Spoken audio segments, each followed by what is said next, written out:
My name is Özlem Okuyucu from London School of Economics. First of all, I would like to thank you for your speech. I'd like to ask a question about the crisis in Syria.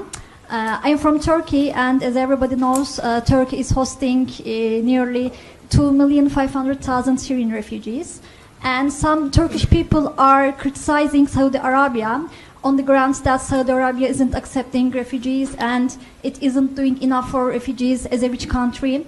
And as you said, there is a responsibility. You said that Saudi Arabia has a responsibility in terms of it's a center for Islam. So some Turkish people are also saying this. It's an Islamic country, so why isn't it doing enough for Syrian refugees?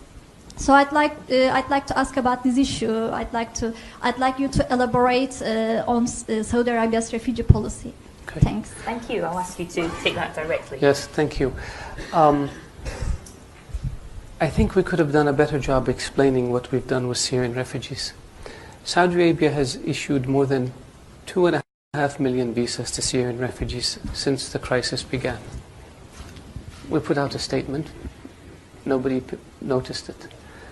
2.5 million came to Saudi Arabia. I think 600,000 or 700,000 still remain in Saudi Arabia. Not one of them lives in a refugee camp. And not one of them lives in a tent. Because the custodian of the two holy mosques ordered that all Syrians who come to Saudi Arabia be provided residency permits so they can send their kids to school, so they can have access to medical care, and they can have access to social security, and they can get a job. We don't have one Syrian. Of all the Syrians who came to Saudi Arabia, 2.4 million, not one of them lives in a tent. And the same thing we did with Yemenis.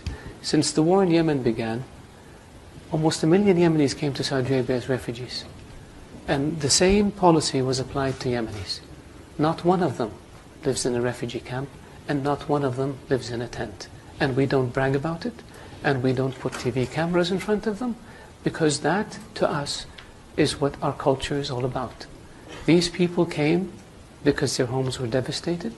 They came seeking refuge and shelter and safety in Saudi Arabia, and we provided for them in a way that is dignified, in a way that doesn't humiliate them, in a way that allows them and their children to lead as normal a life as possible given the circumstances. So I really appreciate the question, so I can educate the audience about our refugee policy. Thank you.